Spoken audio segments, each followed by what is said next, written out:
This is Godzilla from my Gen X toy collection.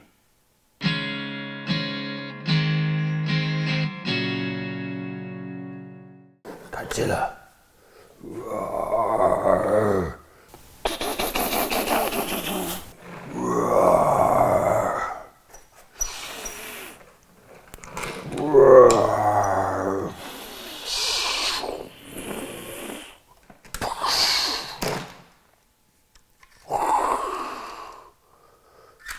Boom. All right, so maybe I'm mixing things to have a snowspeeder attacking Godzilla, but put the snowspeeder aside, and this is Godzilla from my Gen X toy collection.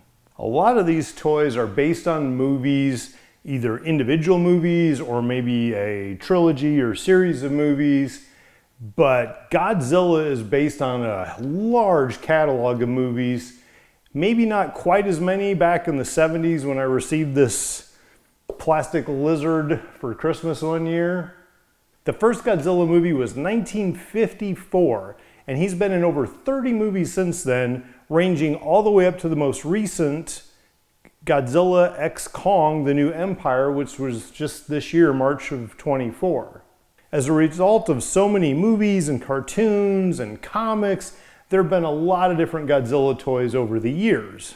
This particular Godzilla is a hard plastic shell. He stands at 19 inches tall, and according to the label on his foot, he is a 1977 TOHO Company Limited USA toy, it says.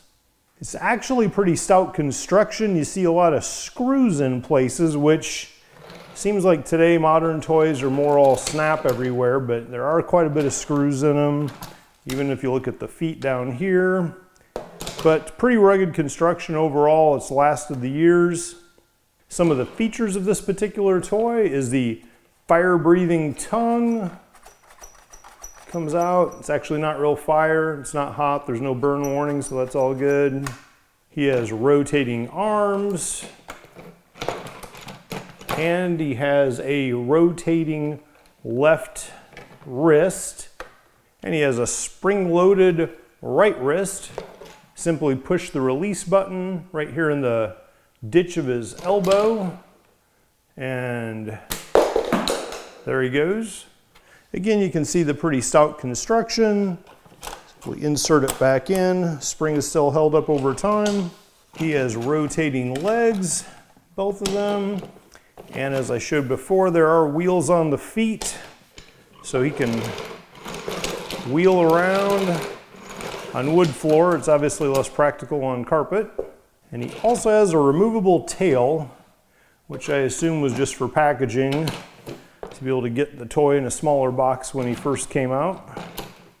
As far as defects go, my little sister broke the lever back here on his tongue extender, for lack of a better way of saying it.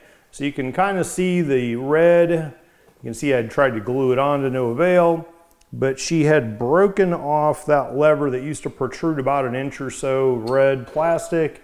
So you can still use it, you just have to kind of dig your fingernail in above it, as opposed to having the nice lever. The good thing is it makes it more sleek because you don't see this big lever sticking out of his neck, but it is a break or defect, so that's why I wanted to call attention to that. The other things that I'll call attention to are his yellow toenails, I guess. There are a couple that you can see. The outer ones have these cracks in them. Everything still looks fine from a distance. It's kind of a 2 at 10 and a 10 at 2, I guess. But he does have cracks in the outer toenails that I have super glued. And so they're all there, not broken off, but they are cracked and repaired. As far as that defects go, those are the only two things that I've really found with it. There's no cracks that I see in the body of it or the head or anything. So overall, it's in good shape with just those two things that I'll note. And those defects are noted in the spreadsheet that's on the website. that I give in the description below, where you can access the downloadable Excel file to see whatever information I have on this with the defects listed. As soon as this video posts, I'll be putting Godzilla on eBay to auction him off, assuming I haven't pre-negotiated any kind of sales in advance of that. And you'll be able to see that link in the description below as well. If you haven't done so, please click the link below to subscribe. Click the little bell for notifications so you don't miss any more videos on the Gen X stuff. And let's live for today.